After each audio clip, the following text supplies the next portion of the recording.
Assalamualaikum warahmatullahi wabarakatuh. Halo semuanya teman-teman, selamat malam, selamat datang kembali di channel kesayangan kita, channel Ilo Ekstrim. Dan dimanapun teman-teman berada, semoga teman-teman selalu dalam keadaan sehat walafiat, tanpa kekurangan satu apapun, amin amin ya robbal alamin. Dan pada kesempatan yang baik ini kami akan membawakan satu kisah favorit kita semua, Warung Kopi Bang Doni. Wow, karya dari Mas Dhani SBR ya, penulis favorit kita semua. Tapi sebelum kita masuk ke dalam kisahnya, buat teman-teman mungkin yang belum subscribe, bisa diklik dulu tombol subscribe-nya. Jangan lupa lonceng notifikasinya dinyalakan agar teman-teman selalu mendapatkan notifikasi dari konten-konten yang akan kami upload di setiap harinya. Dan kami juga ingin mengucapkan terima kasih ya kepada seluruh teman-teman yang sudah selalu setia hadir, yang sudah selalu mendukung kami, karena teman-teman kami selalu bersemangat berkarya di setiap harinya. Gak pakai berlama-lama lagi, pasti udah gak sabaran kan untuk masuk ke dalam kisah Warung Kopi Bang Doni. Kita langsung saja masuk ke dalam kisahnya.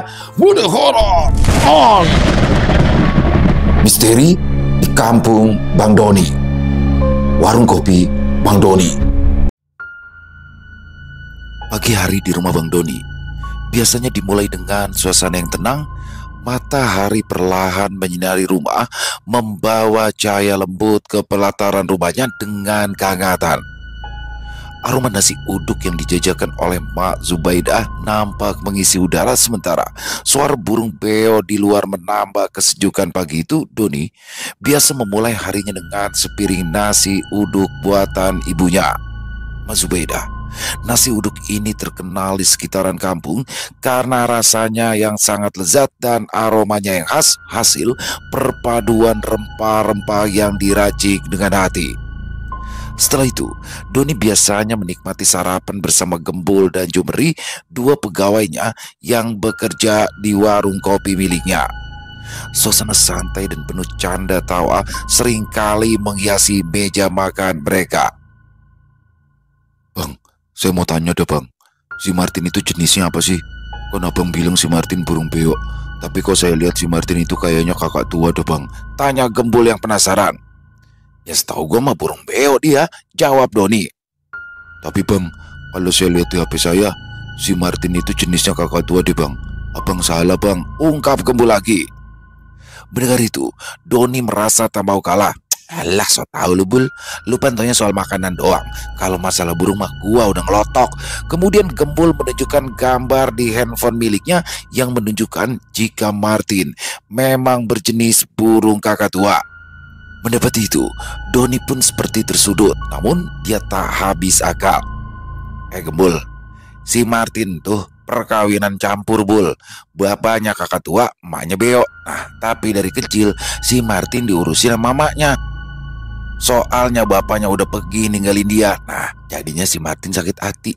Dia kagak mau ngakuin lagi bapaknya, makanya dia maunya dipanggil burung beo, ungkap Doni santai. Mendengar penjelasan dari Doni, Gembul pun merasa tersentak. Gembul tidak menyangka jika Doni memiliki informasi yang begitu lengkap mengenai Martin. Namun, di situ Gembul juga menyadari jika informasi yang diberikan oleh Doni mengada-ngada. Sambil menggelengkan kepalanya, Gembul pun berkata, Bang, abang kayaknya jangan berantem lagi dah. Saya takut abang jadi gendeng beneran, jadi nggak waras alias sedan. Hardi Gembul karena jengkel. Tuh, lu tuh kalau dibohongin suka agak percaya. Payah lo, saut Doni santai. Dan seperti biasa, di situ Jumeri hanya bisa menjadi pendengar setia karena rupanya perdebatan antara Doni dan Gembul terkadang menjadi hiburan tersendiri bagi Jumeri.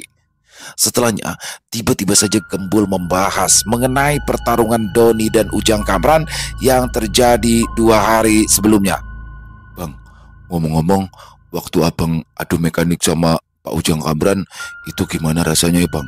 Saya lihat kok imbang ya bang, tanya Gembul penasaran. Alah, adu mekanik? Adu mekanik apaan ya Bula? Perasaan gua kagak pernah bongkar motor, tanya Doni balik.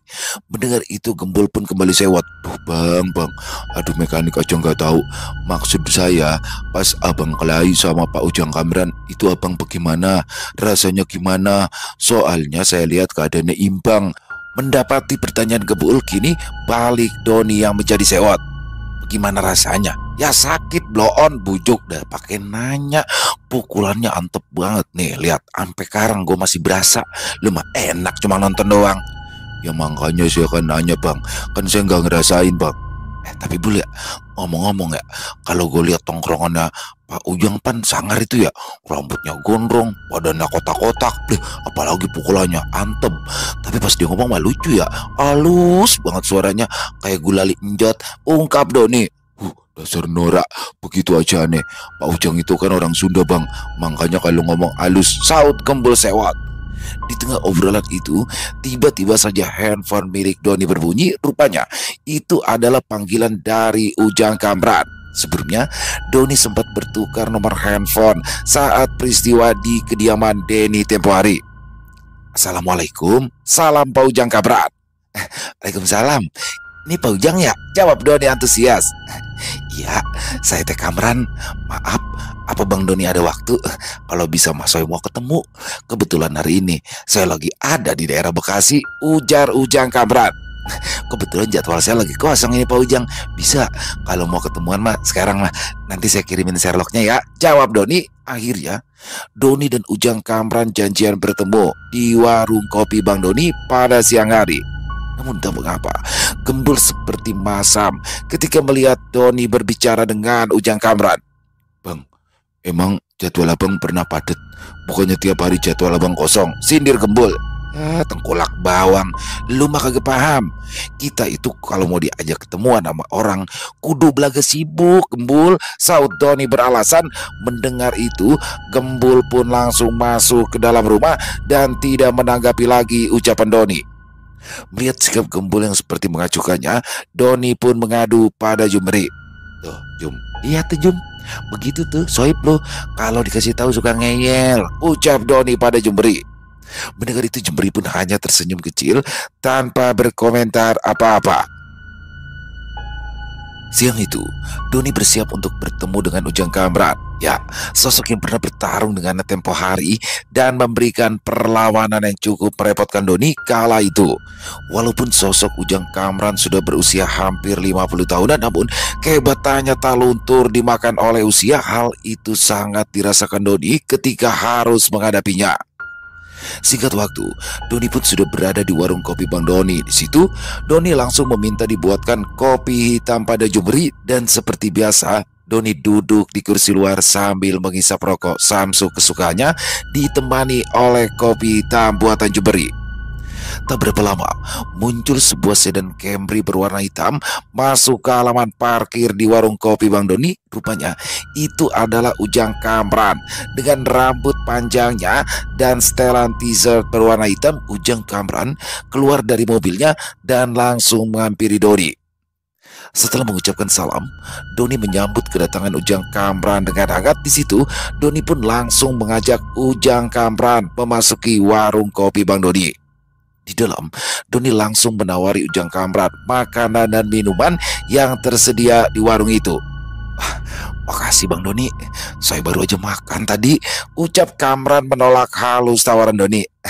Kalau gitu ngopi aja Pak, saya lihat Bapak Ujang ngerokok nih, pasti demen ngopi dah ya, saut Doni. Kalau kopi mah boleh. Kemudian Ujang Kamran pun mengutarakan maksud dan tujuannya untuk bertemu dengan Doni saat itu. Rupanya Ujang Kamran ingin meminta maaf atas kesalahpahaman yang telah terjadi di rumah Denny tempo hari. Iya Bang Doni, saya mau minta maaf masalah waktu itu di rumah Denny. Saya mah nggak tahu kalau si Denny bisa ngelakuin hal sekejam itu. Gak nyangka saya mah, makanya waktu itu saya sendiri yang bawa dia ke kantor polisi. Saya mau dia tanggung jawab, ucap Kamran tegas. Di situ Doni baru menyadari jika Ujang Kamran merupakan orang yang sangat ramah dan santun. Walaupun memiliki kemampuan bela diri yang tinggi, tak nampak kesombongan sedikit pun terpancar dari diri Ujang Kamran. Ya Pak Ujang, sama-sama. Saya juga minta maaf ini udah nerobos masuk begitu aja ke rumah si Denny, saut Doni. Maaf Bang Doni, kalau bisa mau panggil saya Kamran, Kamran aja. Iya Pak Kamran. Lagi-lagi Ujang Kamran menginterupsi ucapan Doni. Maaf lagi Bang Doni, saya mah jangan dipanggil Pak, risih saya dengernya. Pakai Bang aja, biar enak didengernya, ucap Kamran pada Doni. Mendengar itu, dalam hati Doni pun berkata, dah, ini pendekar gondrong ribet amat manggil namanya, keluh Doni dalam hati. Jadi saya kudu manggilnya Mang Kamran gitu kali ya, ucap Doni sambil tersenyum. Nah gitu atuh, enak saya pendengernya. Oh ya, saya manggil Bang Doni pakai abang gak apa-apa aja kan? Soalnya kan abang orang Betawi. Walaupun umur abang jauh di bawah saya mah tetap manggil Bang Doni pakai abang biar lebih sopan. Soalnya kalau saya manggil nama doang mah kayaknya kurang sopan, ucap Kamran. Iya Mang Kamran, kalau saya mah bebas, ujar Doni. Terlihat awal perbincangan keduanya cukup unik ya. Mereka membahas mengenai cara memanggil antara satu dengan yang lainnya. Kalau boleh tahu, apa hubungannya Mang Kamran sama Denny ya? Apa ini Mang? Kalau setahu saya Mang Kamran orang Sunda. Tapi kalau saya lihat-lihat, si Denny itu kayak keturunan Cina ya? Tanya Doni penasaran. Oh, si Denny mah keponakan istri saya, anak kakaknya. Dulu juga saya mah nggak tahu kalau istri saya ternyata punya kakak. Nah, pas sudah nikah saya baru tahu. Soalnya orang tua si Denny tinggal di luar negeri. Nah, pas saya nikah sama istri saya yang diamanatin buat jagain dia. Dulunya dia kalau ada apa mah pasti minta tolong sama saya. Dia itu kan ketua ormas, jadi suka berbenturan sama ormas lain. Nah, kalau udah mentok pasti dia minta tolongnya sama saya. Ya kalau saya mah berhubung saudara sendiri, ya saya tolongin.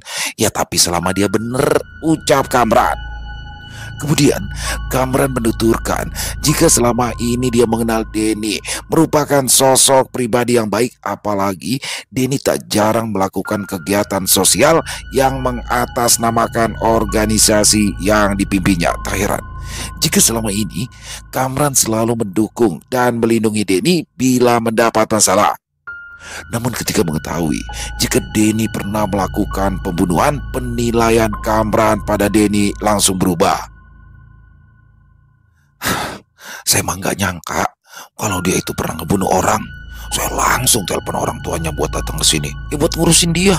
Saya nggak sudi ngurusin pembunuh mah, ungkap Kamran emosi. Di situ dengan sabar Doni mendengarkan keluh kesah dari Kamran. Rupanya Kamran merasa terpukul dengan ulah keponakannya itu. Kamran meminta maaf juga kepada Doni karena sempat salah paham ketika ia membela Denny kala itu. Bang Kamran mah tenang aja, saya mengerti. Lagian pan udah lewat ini kejadiannya, ucap Doni merespon curhatan Kamran. Iya Bang Doni, terima kasih ya. Saya mah cuma kepikiran aja, apalagi kita sempet gelut berantem. Saya kan jadi nggak enak sama Bang Doni. Tapi ngomong-ngomong, Bang Doni nggak kenapa-napa kan? Iya, kagak ngapa-ngapa saya mah. Nah kalau Bang Kamran sendiri bagaimana? Kagak ngapa-ngapa kan? Tanya Doni balik. Aman Bang Doni, jawab Kamran singkat. Kemudian obrolan keduanya pun berlanjut mengenai kemampuan silat yang mereka kuasai masing-masing. Di situ baik Doni maupun Ujang Kamran saling takjub dan menyimpan hormat antar keduanya. Hingga tiba-tiba Doni menanyakan perihal makhluk gaib yang dimiliki oleh Ujang Kamran. Iya Bang, saya mau nanya ini, apa benar ya Mang Kamran punya harimau gaib? Tanya Doni penasaran. Oh, si Maung? Iya ada. Emangnya Bang Doni bisa ngelihat si Maung? Tanya Kamran balik. Saya mah kagak bisa ngelihat. Tapi teman saya, si Gembul itu bisa ngelihat dia. Wah, berarti teman Bang Doni mah luar biasa. Soalnya nggak sembarangan orang bisa ngelihat si Maung. Sebenarnya teh si Maung itu peliharaan kaki saya. Saya juga sebenarnya nggak mau melihara dia. Saya mah maunya dia bebas. Tapi dianya yang ngikutin saya mulu. Ya udah, mau nggak mau saya pelihara. Lagian dia nggak pernah minta yang macem-macem sama saya. Yang ada dia yang saya suruh-suruh mulu, ungkap Ujang Kamran menjelaskan sosok harimau gaib miliknya. Tanya itu, Kamran pun menceritakan mengenai kehidupan rumah tangganya, bagaimana Kamran bisa bertemu dengan istrinya, hingga kehidupannya setelah menikah. Saya mah cuma orang kampung Bang Doni. Saya mah dulunya nggak tahu kalau istri saya itu mah orang kaya. Malahan pas sudah nikah, saya nolak pas disuruh megang satu perusahaan sama mertua saya. Terus saya juga paling nggak suka kalau disuruh-suruh datang ke kantor istri saya.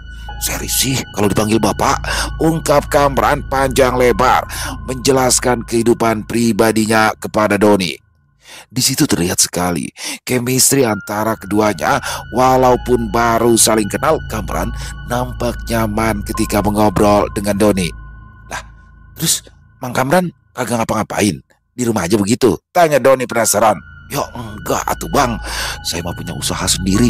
Saya teh punya toko buah, alhamdulillah. Sekarang udah banyak cabangnya. Ini barusan buka cabang di Bekasi. Makanya saya sekalian mampir ke tempat Bang Doni. Ungkap Kamran lagi. Selanjutnya, Kamran balik bertanya mengenai kehidupan Doni. Kalau Bang Doni sendiri gimana? Anaknya sudah berapa? Wah, saya mau belum nikah, Mang. Tapi ya udah ada jalannya sih. Kalau saya nikah sama dia mah, saya langsung punya anak, Mang. Kagak perlu nunggu-nunggu lagi. Jawab Doni Sumringah. Maksudnya teh gimana, Bang Doni? Bang Doni udah punya anak gaib? Tanya Kamran kebingungan. Bukan bang, calon saya mah Jenderal Bintang 1 alias janda anak 1. Sekarang dia lagi ngelanjutin kuliahnya mang. Terang Doni. Alhamdulillah. Enak kalau gitu mah, buy one get one. Yang penting mah calon Bang Doni orang baik, sayang sama keluarga, sayang sama Bang Doni juga. Ya mang, calon saya mah the best. Warung kopi ini aja bisa gede kayak begini gak gara-gara dia. Terus dia juga yang bantuin saya ngelola tempat ini. Saya pun kagak ngerti apa-apa, apalagi masalah manajemenan. Sambung Doni. Aduh, berarti mah kita sama tuh Bang Doni. Kita sama-sama punya wanita yang luar biasa. Istri saya ya, biarpun pendapatannya jauh di atas saya, tapi dia mah selalu nurut sama saya, gak pernah ngebantah. Ungkap Kamran. Tadi sangka obrolan mereka pun menghabiskan waktu berjam-jam di situ. Kamran sangat senang bisa berkenalan dengan Doni, begitu juga dengan Doni. Dia merasa bersyukur bisa berkenalan dengan Ujang Kamran. Bang Doni, jangan lupa ya main-main ke rumah saya. Apalagi kalau kebetulan ada di Jakarta, hubungin saya. Terus kalau ada keperluan apa-apa, jangan sungkan-sungkan telepon saya. Ucap Kamran. Sama-sama Mang Kamran. Mamang juga kalau butuh bantuan saya mah jangan sungkan-sungkan. Saya pasti langsung meluncur dah. Saut Doni antusias. Setelah selesai, Doni mengantarkan Kamran ke depan menuju mobil. Ya tak lupa, di situ ia berpapasan juga dengan Gembul. Di situ Gembul melemparkan senyuman manis pada Kamran. Begitu juga hal yang sama dengan Kamran. Nah, ini nih Mang, temen saya Nyong bisa ngelihat maunya Mang Kamran. Ungkap Doni. Oh, begitu. Salam kenal ya Mas Gembul. Saya teh Kamran. Saut Kamran. Salam kenal Pak Kamran. Saya Gembul. Timpal Gembul. Bul, Mang Kamran kagak suka, kagak demen dia dipanggil Pak.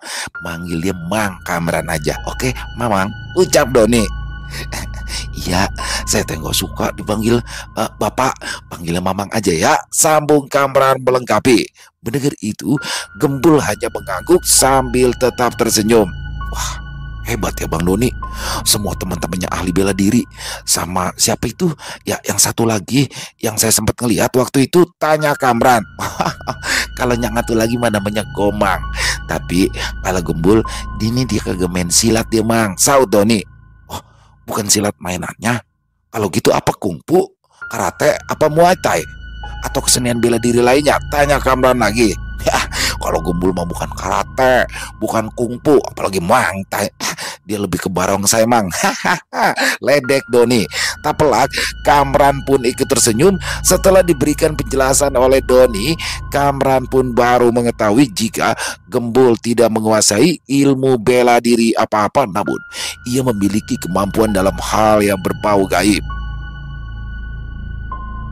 Kemudian muncullah Sindu menghampiri Ujang Kamran untuk menyalaminya. Doni pun langsung memberitahu pada Ujang Kamran jika berkat Sindulah dan Sindu yang berhubungan langsung dengan sosok Anggun, wanita yang dibunuh oleh Denny. Di situ Kamran pun langsung bisa melihat jika Sindu memiliki ikatan khusus kepada Anggun. Saya minta maaf ya Dek Sindu atas perbuatan Denny ponakan saya. Insya Allah dia sudah menerima ganjarannya. Ucap Kamran pada Sindu. Iya Pak, saya juga sudah memaafkannya. Jawab Sindu ikhlas. Akhirnya Kamran pun berpamitan kepada Bang Doni. Setelah berkenalan dengan semuanya, sepertinya pertemuan itu meninggalkan kesan tersendiri baik bagi Kamran maupun untuk Doni dan yang lainnya. Kemudian setelah kepulangan Kamran, Doni pun bergegas ikut pulang. Bang, apa mau kemana? Tanya Gembul. Ya baliklah, badan gue masih ngerentek, gue mau istirahat. Jawab Doni. Kemudian Doni pun langsung masuk ke dalam mobilnya untuk mengarah pulang. Namun ketika hampir mendekati rumahnya, Doni tertahan oleh sebuah truk yang mengangkut barang orang pindahan. Doni pun menghentikan mobil audisi miliknya di pinggir jalan, menunggu truk pindahan itu menyelesaikan bongkar muat. Dari balik jendela mobil, ia memperhatikan sepasang suami istri yang tampak sibuk mengawasi para pekerja yang membawa barang-barang ke dalam rumah. Sang istri dengan ramah tersenyum, sesekali memberikan arahan kepada para pekerja, sementara sang suami mengenakan kaos sederhana dan celana jeans membantu mengangkat beberapa kardus kecil. Doni memperhatikan rumah yang mereka tempati adalah rumah lama milik keluarga Pak Joko, seorang tetangga yang baru saja pindah keluar kota. Wah, ada yang baru pindahan nih, gumam Doni pelan sambil mematikan mesin mobilnya. Tiba-tiba saja sang suami menyadari keberadaan Doni yang sedang menunggu antrean. Ia lalu melambaikan tangan dan berjalan mendekat. Aduh, maaf ya mas, jalannya jadi keganggu deh. Tapi sebentar lagi selesai kok, ujarnya dengan senyum. Doni pun membalas senyuman itu. Wah, kagak ngapa-ngapa, santai aja mas. Baru pindahan ya? Ya, kami baru pindah ke sini. Perkenalkan, nama saya Dika dan ini istri saya Rina, katanya sambil menunjuk ke arah istrinya yang sedang membantu membereskan barang di dekat pintu rumah. Kalau nama saya Doni, tinggalnya kagak jauh dari sini, balas Doni sambil turun dari mobil untuk berjabat tangan. Percakapan mereka pun berlangsung santai dan Doni akhirnya tahu bahwa Dika dan Rina memutuskan pindah ke kota kecil ini untuk memulai hidup baru setelah lelah dengan hiruk-pikuk kehidupan kota besar. Mereka juga mendengar bahwa lingkungan ini cukup ramah dan tenang, cocok untuk memulai keluarga kecil mereka. Kalau butuh apa-apa jangan sungkan-sungkan bilang ya, rumah saya ada di ujung jalan loh, kata Doni sebelum pamit. Kemudian Doni meninggalkan pasangan muda itu yang sedang merapikan barang-barangnya. Di rumah terlihat Mak Zubaida sedang menyetrika baju di ruang tengah sambil menonton film India kesukaannya. Mak Zubaida tampak telaten melepit baju yang disetrikanya. Lah, udah pulang tong? Tumben, tanya Mak Zubaida. Ya mak, lagi kagak enak badan. Lu sakit? Kagak, cuma pegel-pegel aja, saut Doni singkat yang langsung masuk ke dalam kamar untuk mengganti bajunya. Kemudian Doni memberitahu jika ada tetangga baru yang baru saja pindahan. Orang mana dia tong? Kagak tahu mak, tapi makanya pasangan pengantin baru dah, soal masih muda-muda. Mendengar itu, Mak Zubaida hanya mengangguk kecil sambil meneruskan menyetrika baju-baju yang masih menumpuk. Di malam harinya, setelah Doni pulang dari masjid, sehabis menunaikan ibadah sholat isya, dia melihat ibunya sedang memarahi Bonis. Ada apaan sih mak? Gini hari marahin si Bonis, tanya Doni penasaran. Nih, ini nih adek lu nih, dari pagi kagak mau mandi-mandi, jorok banget jadi perempuan, saut Mak Zubaida jengkel. Ya, Bonis pan gak kemana-mana mak, jadi ngapain mandi, sanggah Bonis pada ibunya. Tuh, lu denger deh Don, kelakuan adek lu tuh demen banget sama badan demak, timpal Mak Zubaida yang masih terlihat jengkel. Mendengar itu, Doni pun ikut menasihati Bonis. Ya ampun Nis, lu pan perawan, jangan jorok ngapa? Kalau jadi perawan mah, lagian lu pan sadar, lu udah mandi aja masih dilalerin, apalagi lu kagak mandi. Tak ayal, ucapan Doni membuat Bonis menjadi semakin jengkel. Enak aja dilalerin, emangnya Bonis ikan cuek apa? Bonis lagi mager. Bonis, udah kagak mandi malah mau masang pagar. Lu perempuan apa lelaki? Lagian ngapain lu masang pagar malam-malam? Tanya Mak Zubaida keheranan. Mak, mager itu bukan masang pagar mak, mager itu malas bergerak, jelas Bonis. Bener-bener lu ya, orang hidup malas bergerak, mending lu jadi patung sono kalau lu malas bergerak, saut Mak Zubaida sewot. Ya bener, emang lu mau Nis, dikutuk sama mak lu jadi gantungan kunci, sambung Doni menimpali. Akhirnya dengan terpaksa Bonis pun menuruti perintah Mak Zubaida untuk segera mandi. Ya, Bonis mandi nih, cerewet banget pada. Mendengar itu bukan yang bereda, Mak Zubaida malah tambah beradang. Bonis, emak lu ini bukannya cerewet, emak mau ngedidik lu biar jadi perempuan yang bener.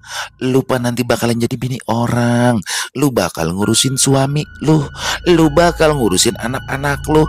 Nah kalau lu sendiri kagak ngurusin diri-diri, siapa yang bakal ngurusin anak sama suami lu? Hah? Bentak Mak Zubaida emosi. Mendengar itu, Bonis hanya terlihat cemberut sambil melangkahkan kaki ke kamar mandi. Tiba-tiba Doni mendekati dirinya dan langsung meledeknya. Syukurin, mang enak dimarahin sama emak. Ledek Doni pada adiknya. Bonis yang kesal pun langsung memukul Doni yang langsung berlari ke dalam kamarnya. 2 hari kemudian, pagi itu, aroma nasi uduk khas buatan Mak Zubaida tercium harum hingga ke jalanan.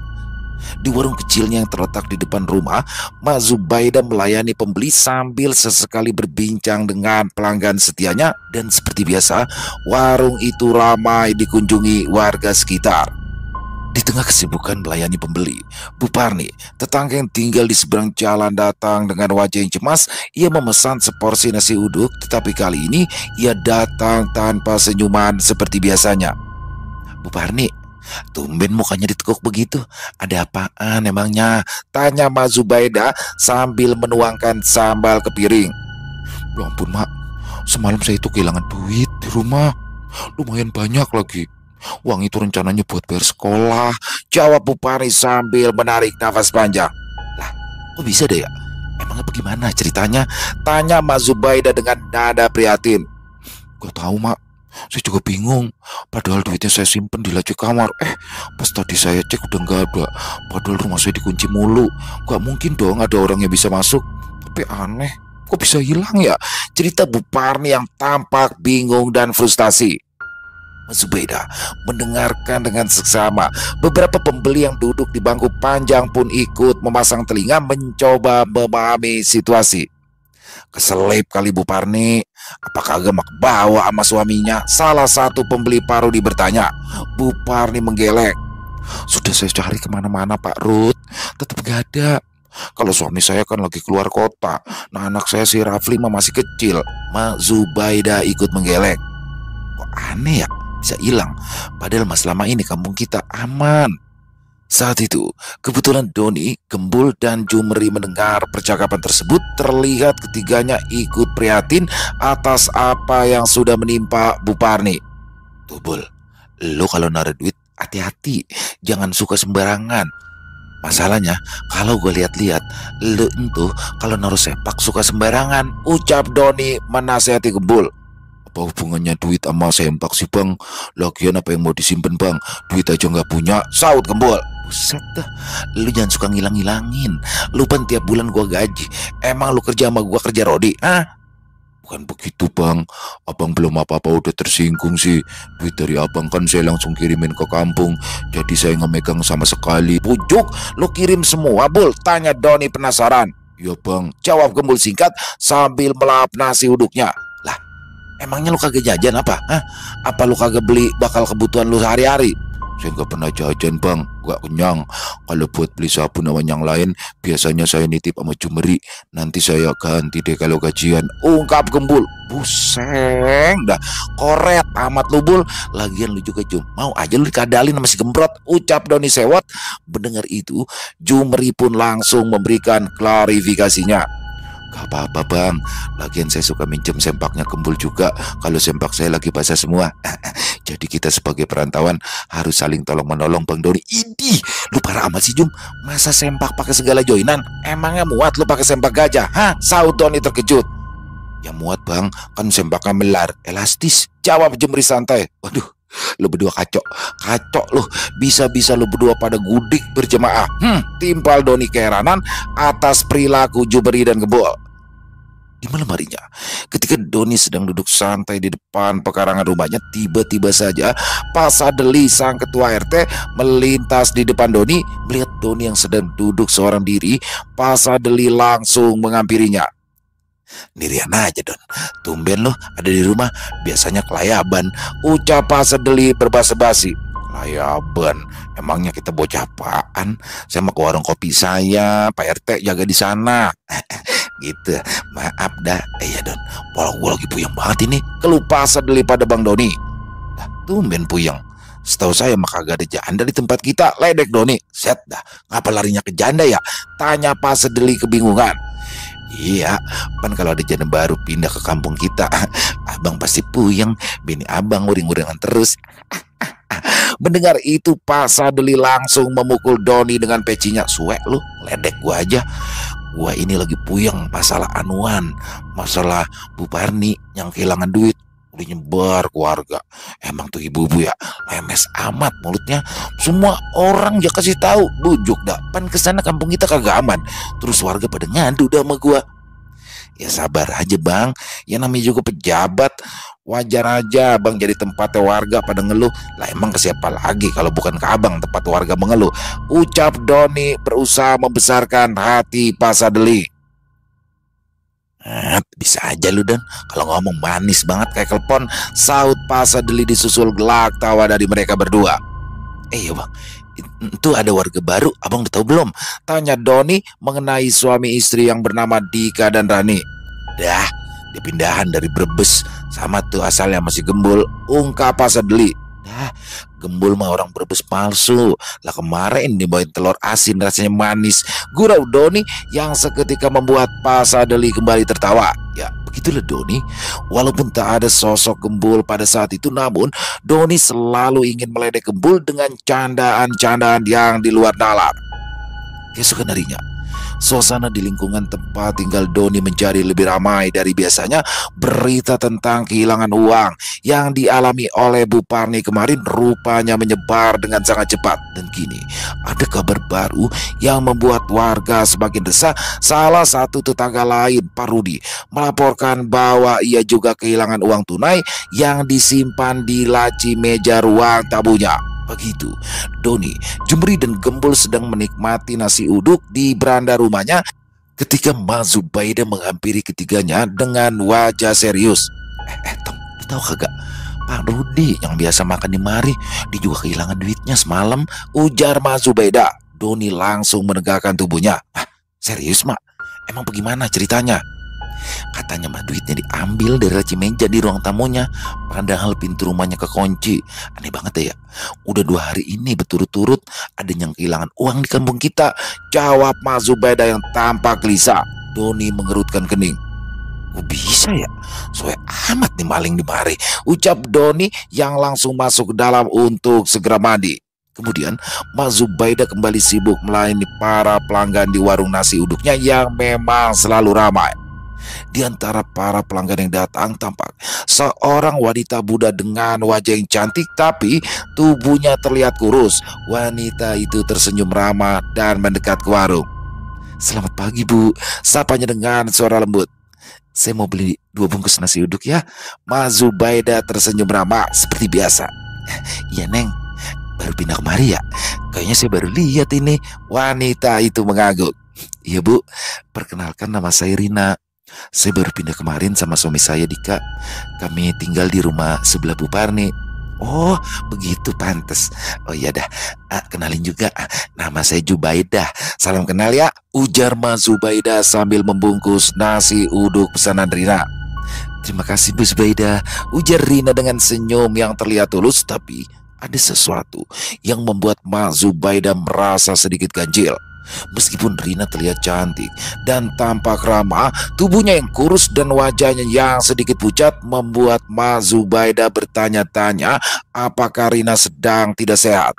Setelah membayar, Rina melambaikan tangan lalu berjalan pulang. Mak Zubaida memperhatikannya dengan penuh perhatian. Ketika Doni selesai dari mandinya, Mak Zubaida langsung menceritakan tentang pertemuannya dengan Rina. Tong, tadi ada tetangga baru kita tuh yang namanya Rina beli nasi uduk di warung. Cakep dah anaknya, tapi badannya kelihatan kurus. Apa dia lagi sakit ya? Elah mak, kagak semua orang kurus tentu sakit. Ya kali aja dia keremian, saut Doni asal-asalan. Mendengar ucapan Doni tayal, Mak Zubaida langsung menjita kepala Doni. Betak, aduh, prima, rang Doni. Barangan banget sih lu. Orang katanya cacingan, sentak Mak Zubaida pada Doni.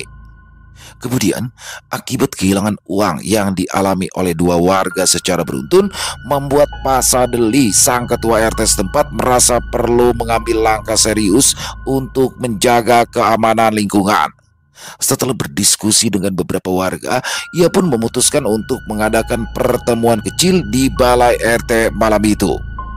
Hampir semua warga hadir di pertemuan tersebut termasuk Doni. Bahkan pasangan baru Rina dan Dika pun juga datang meski mereka tampak sedikit canggung berada di tengah warga yang sudah saling mengenal. Pak Sedeli membuka pertemuan dengan suara yang tegas. Bapak-bapak, ibu-ibu, kita semua tahu bahwa belakangan ini lingkungan kita sedang tidak aman. Sudah 2 tetangga kita kehilangan uang. Ya kita kagak bisa lagi nih ngebiarin ini berlanjut. Nah untuk itu saya yang mana sebagai ketua RT di mari usul ini untuk kita kembali mengaktifkan kegiatan pos kamling. Mendengar itu semua warga mengangguk setuju. Setuju Pak RT, lingkungan kita kudu dijaga, saut Pak Udin seorang warga senior. Saya setuju juga Pak RT, tambah Bu Parni. Tapi pembagiannya bagaimana ya?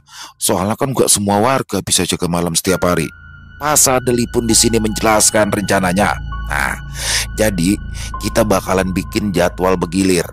Setiap malam minimal ada 3 orang yang jaga di pos kamling. Nah, jadwalnya nanti saya yang bikin berdasarkan rumah masing-masing. Kalau ada yang berhalangan bisa bayar orang sebagai penggantinya. Setelah pertemuan selesai, jadwal pos kamling pun mulai dibagikan. Kebetulan Doni kebagian jaga di malam pertama bersama dengan Dika dan seorang warga yang bernama Karyo. Mendapati itu, setelah acara pertemuan tersebut selesai, Doni pun langsung menghampiri Pak Sadeli. Bang, elah, ngapa saya dapat jadwal pertama sih? Protes Doni pada RT-nya. Ya kagak ngapa-ngapa Doni. Lagian pan lu apa muda asli sini. Lu kudu ngasih contoh bagaimana cara ronda yang baik dan benar. Jawab Pak Sadeli sambil tersenyum. Abang mana aja dah. Ronda pakai dikasih contoh. Mana saya disatuin lagi mau Mas Karyo. Dia pasti nyeritain saudaranya mulu dah. Kagak mau kalah kalau cerita dia mah. Gerutu Doni pada Pak Sadeli. Pak Sadeli hanya tersenyum kala mendengar keluhan dari Doni. Namun Pak Sadeli tahu jika pada ujung-ujungnya Doni akan selalu melaksanakan amanat yang diberikan padanya. Malam itu, ketiganya pun berkumpul di pos kamling. Yang pertama datang adalah Dika, disusul oleh Mas Karyo, dan kemudian Doni yang datang belakangan. Don, kamu udah kenalan belum sama si Dika? Dia ini warga baru di sini loh. Tanya Mas Karyo sambil menunjuk ke arah Dika. Udah Mas Karyo, malahan saya yang pertama kenalan sama Mas Dika pas baru pindah. Iya kan Mas? Saut Doni yang disusul anggukan dari Dika. Kamu tahu nggak Don, si Dika ini asal dari Brebes loh. Ternyata saya banyak saudara juga di sana. Ungkap Mas Karyo lagi. Mendengar hal itu dalam hati Doni bergumam.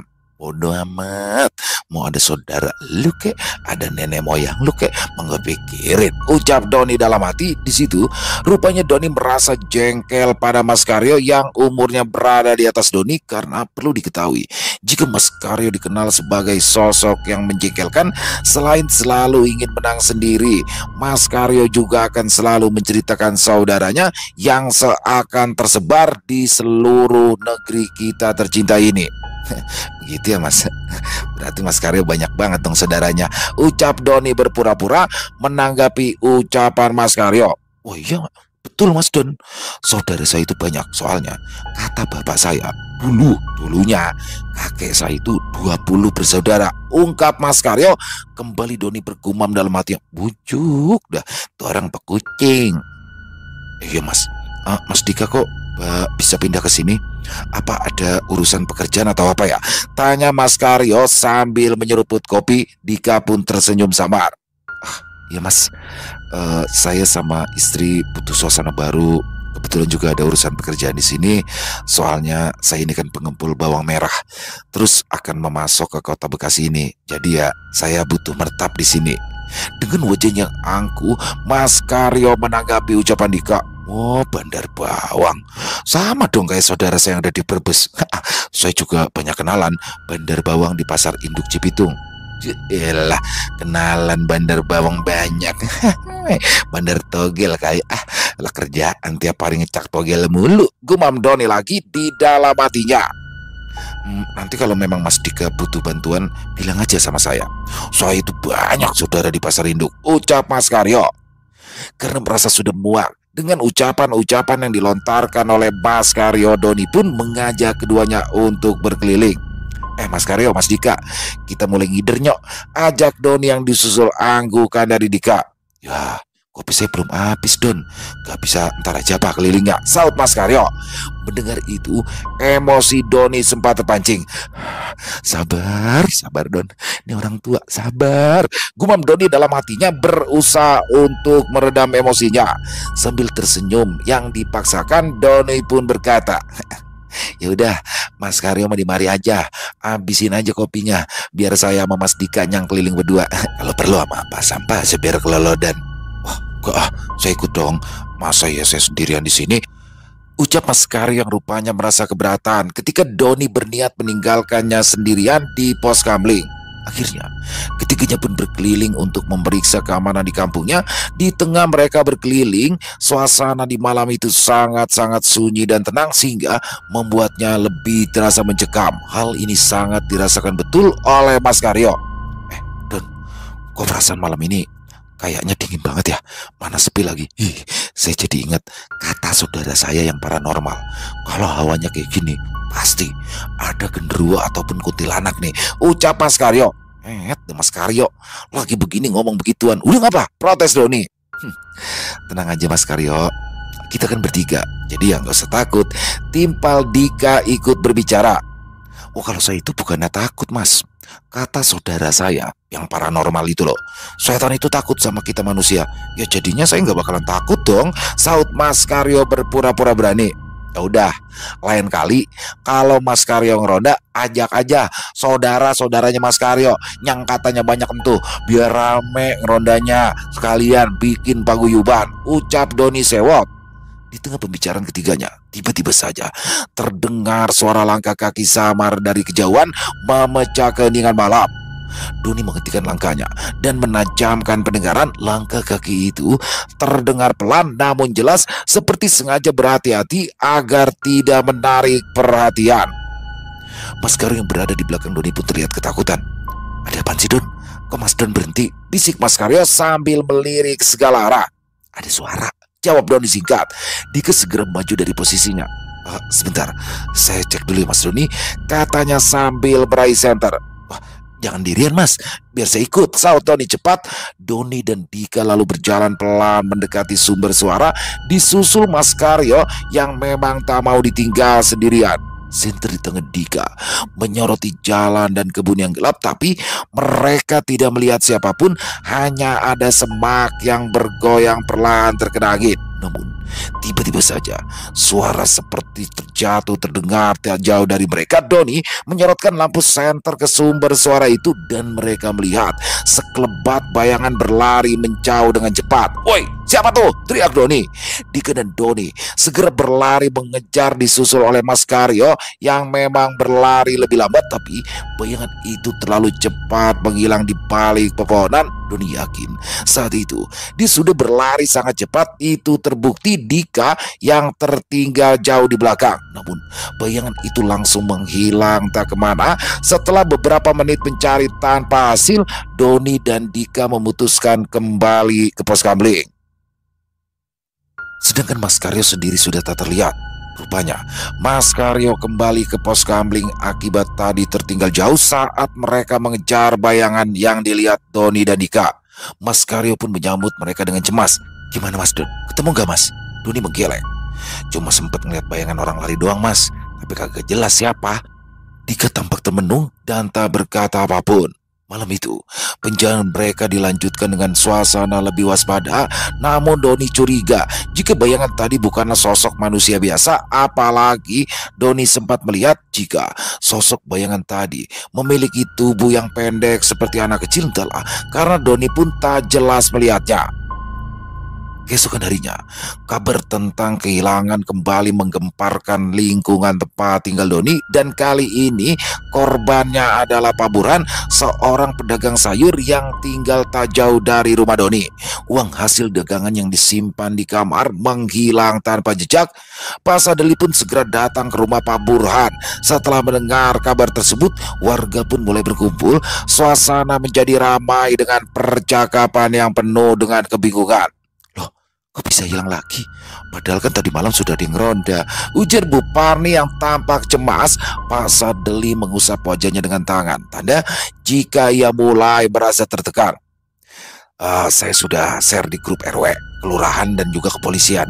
Mudah-mudahan ada titik terang buat kejadian di tempat kita, ucap Pak Sadeli. Jangan-jangan malingnya orang yang udah tahu kebiasaan kita ya Pak ya, tambah Pak Udin, salah satu warga yang juga tampak gelisah. Doni yang mendengar percakapan itu ikut bergabung. Ia memandang Pak Burhan dengan serius. Pak Burhan, saya mau nanya ini, ada kagak tanda-tanda pintu apa jendela yang dibuka paksa? Pak Burhan menggeleng. Tidak ada Bang Doni, pintu depan saya kunci, jendela juga terkunci. Aneh, rapat padahal saya kuncinya. Doni mengerutkan kening, merasa ada sesuatu yang tidak beres. Ia melirik ke arah Dika yang berdiri di sudut kerumunan bersama Rina. Wajah Dika tampak serius, tapi Rina terlihat lebih cemas dari biasanya. Pak Sadeli akhirnya angkat bicara. Baik dah, begini aja ya. Ini malam kita kudu tingkatin nih pengawasan, dan saya juga bakalan ikut ngeronda. Dan setiap orang yang lewat atau mencurigakan kudu diperiksa. Kagak ada pengecualian. Warga mengangguk setuju meski sebagian masih terlihat gelisah. Di rumah, Doni pun menceritakan tentang kejadian kehilangan tersebut kepada Gembul. Bul, gue curiga dah. Kayaknya pelakunya bukan orang dah. Soalnya gerakannya cepet banget. Emang apa ngeliatnya di mana? Tanya Gembul. Ya bayangan doang, tapi gerakannya cepet banget. Gua kejar aja kagak kena. Tapi boleh ya, bayangannya kayak anak kecil gitu. Tahu dah ya, ungkap Doni. Mendengar itu, Gembul pun ikut merasa curiga. Malam itu, Doni memutuskan untuk kembali ikut meronda dengan mengajak Gembul. Doni yakin jika masalah yang sedang menimpa lingkungannya itu berhubungan dengan hal-hal mistis. Dengan suasana kehilangan uang yang terus saja berulang, Doni merasa Gembul mungkin bisa memberikan petunjuk atau bahkan membantu mengungkap misteri ini. Ketika Doni dan Gembul tiba di Skambling, Pak Sadeli dan warga yang lainnya sudah berada di sana bersiap memulai jadwal ronda.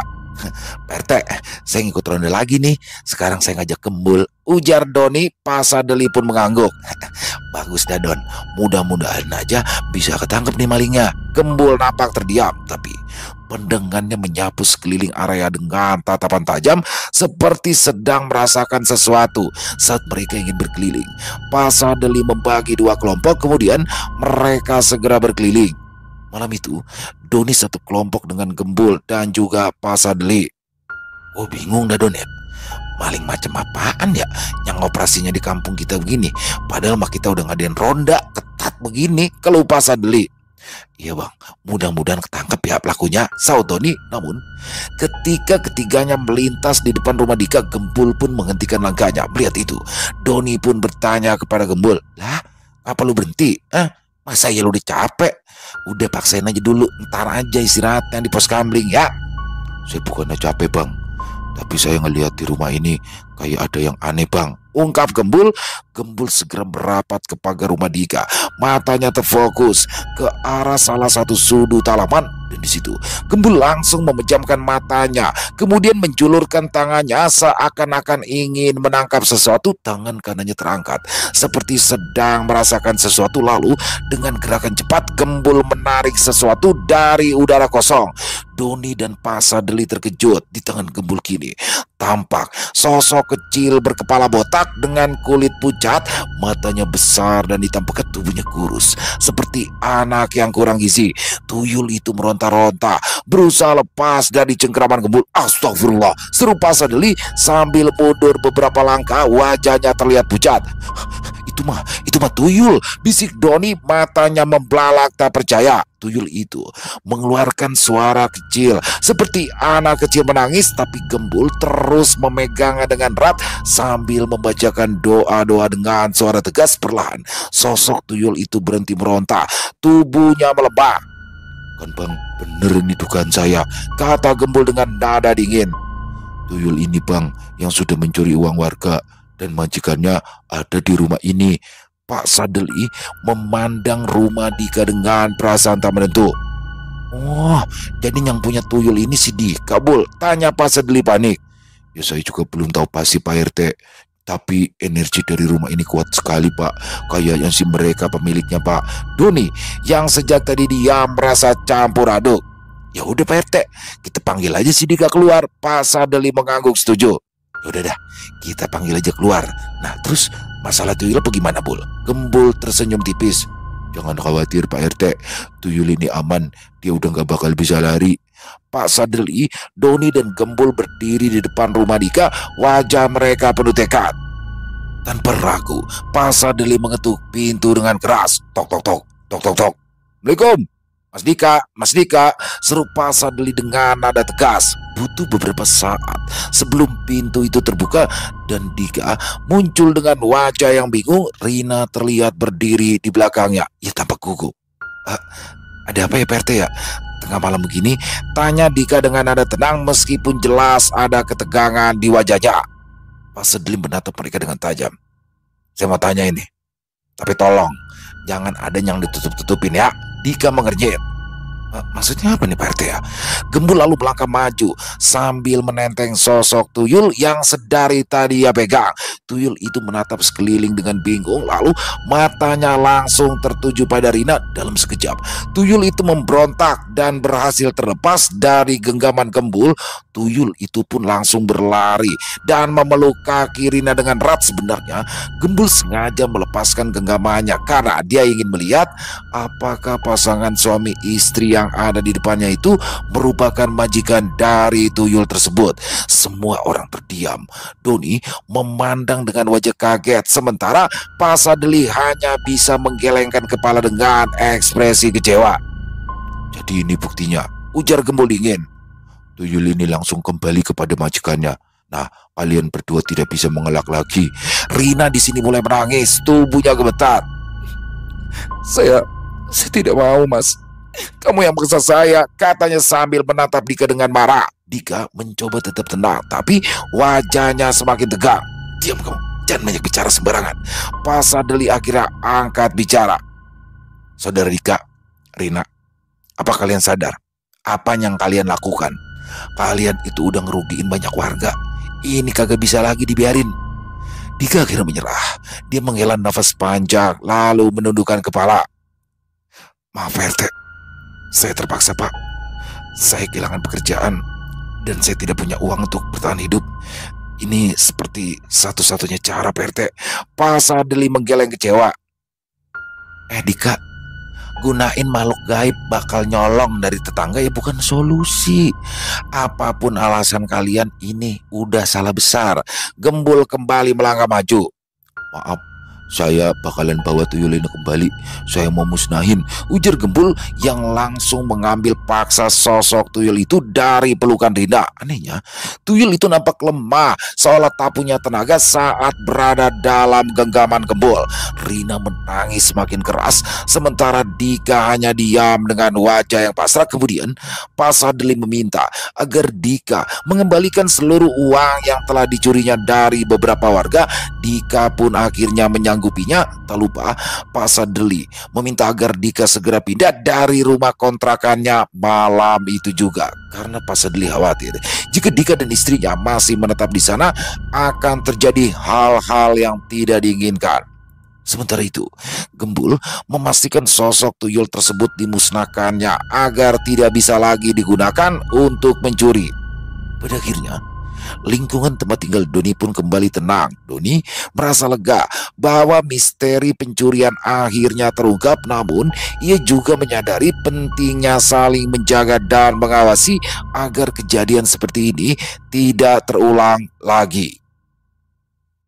Selesai. Wow, luar biasa kisah warung kopi Bang Doni. Oh, Ujang Kamran masih ada, berarti sudah 2 episodenya ada Ujang Kamran. Jadi buat teman-teman mungkin yang bingung ya, kenapa sih kok Ujang Kamran bisa ketemu sama Doni dan kenapa kok Ujang Kamran tiba-tiba tua? Jadi Ujang Kamran itu adalah yang di dalam cerita Ujang Kamran itu kan di akhir tahun 90, awal tahun 2000. Jadi memang Ujang Kamran saat ini usianya sudah kepala 5 ya teman-teman ya. Jadi ketika dia bertemu dengan Doni, kalau Doni kan saat sekarang, jadi sudah tua dan sudah menikah. Dan di situ banyak juga nih teman-teman yang nanya nih, lah bukannya si Erna adiknya cuma satu, si Aji, adiknya kan namanya Aji yang selama dalam kisah Ujang Kamran. Jadi ternyata memang Erna punya kakak yang tinggal di luar negeri, jadi bekerja di luar negeri, tinggal menetap di luar negeri, yang mana buat teman-teman nanti semoga ini menjadi apa ya, kayak pemicu untuk kembali Mas Dhani SBR menulis lagi tentang Ujang Kamran yang pasti sudah kita tunggu-tunggu semua. Nanti di situ semuanya itu akan jelas tuh ya teman-teman ya. Jadi ini seperti kayak bridging nih buat Ujang Kamran is back. Waduh, karena udah kangen juga sih sama Ujang Kamran, udah lumayan lama ya. Dan semoga dalam 2 episode ini munculnya Ujang Kamran bisa mengobati keras rindu kita semua terhadap sosok polosnya Ujang Kamran, tapi sakti dan keren. Wow. Dan kali ini ternyata sosok misterius, makhluk misterius itu ternyata ada tuyul, yang mana Dika ya, keluarga Dika memelihara tuyul untuk demi kepentingan pribadi, dan akhirnya Gembul berhasil membongkar semua misteri itu. Wah, Gembul nih banyak juga bakatnya ya. Bahkan kata Ujang Kamran, Gembul ini bukan sosok sembarangan karena bisa melihat maunya Ujang Kamran. Wah, semakin keren aja Bang Doni, Gembul, dan Ujang Kamran. Buat Mas Dhani SBR ditunggu untuk kisah-kisah selanjutnya untuk warung kopi Bang Doni dan juga Ujang Kamran dong, Mas Dhani SBR ya. Dan semoga kisah barusan bisa menghibur teman-teman semua para pecinta penikmat horor misteri, lebih khusus lagi kepada para subscriber dari channel Ilo Extreme. Silakan buat teman-teman yang mungkin punya pendapat lain, yang punya komentar lain, silakan bisa menuliskan di dalam kolom komentar ataupun hanya sekedar saling menyapa. Insya Allah kami akan menjawab satu persatu. Buat teman-teman yang suka dengan videonya, bisa diklik tombol like, tombol jempolnya, boleh juga dong di-share ya, dibantu share link videonya ini disebarkan ke teman-teman yang lain agar juga ikut merasa terhibur. Dan buat teman-teman mungkin yang baru bergabung atau yang sudah lama bergabung tapi lupa belum subscribe, ayo dong bisa diklik dulu tombol subscribe, jangan lupa lonceng notifikasinya dinyalakan agar teman-teman selalu mendapatkan notifikasi dari konten-konten yang akan kami upload di setiap harinya. Dan untuk channel Ilo Extreme kami upload setiap hari teman-teman ya, setiap malam jam 7 malam waktu Indonesia bagian Barat. Oh iya, buat teman-teman mungkin yang punya kisah horor misteri ya, yang apabila mungkin berkenan dibawakan di channel kami, bisa mengirimkannya ke nomor telepon kami yang ada di sini, dan bebas ya, dalam bentuk tulisan boleh, dalam bentuk rekaman video boleh, pokoknya senyamannya teman-teman aja. Dan buat teman-teman yang sudah mengirimkan kisah, kami ucapkan terima kasih. Di akhir kata, saya Ilo mengucapkan permohonan maaf apabila mungkin dalam pembawaan kisahnya ada kata-kata saya yang salah, ataupun ada kata-kata saya mungkin yang kurang berkenan. Saya mohon dibukakan pintu maaf yang seluas-luasnya. Sampai berjumpa lagi di konten-konten kami selanjutnya. Pasti tidak kalah ngerinya, pasti tidak kalah seramnya, masih bersama saya Ilo di channel Ilo Extreme. Salam sehat, sukses selalu untuk kita semua. Wassalamualaikum warahmatullahi wabarakatuh.